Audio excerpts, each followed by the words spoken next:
How stupid could they get? He should have read the reverse. George Gershwin got it right.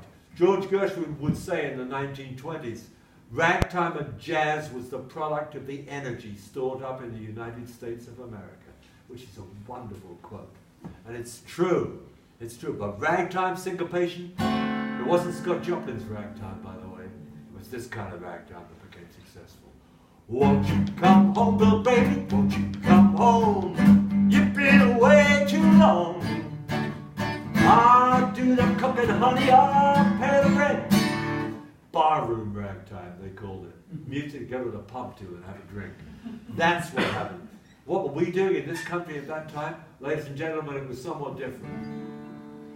Come into the garden, Lord, and we shall take some tea. It's 3,000 miles away. Won't you come home, come into the garden, Lord? The Victorian ballad. Well, you know the Victorian ballad was big business. Huge business. Gilbert and Sullivan were huge business. It was Victoriana run riot. It was fantastic. But it wasn't swinging and it wasn't syncopated like ragtime. Country blues arrived in the Mississippi Delta a couple of years after ragtime hit. It didn't last long. What was it? It was the first form of blues, sung by itinerant black musicians on street corners in southern cities. But they used old folk songs as well, old British folk songs, adapted them to their own use. But then jazz arrived. Now you has jazz, Louisiana, New Orleans. And because my story, my history is based on the English language, whose name and face would you put next to the word jazz to be synonymous with jazz? It can only be Louis Armstrong. Yeah, I'll go sing you another little song. Whoa. And he would have done and knocked your socks off till his dying day. Louis Armstrong. To me, he's the first pop music icon of the 20th century. Jazz.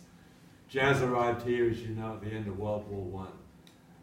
James Reese and his Hellfighters, they were called, an American regimental jazz band. They played over here in Europe, and they played first in France, which is why the French are still sure they invented jazz.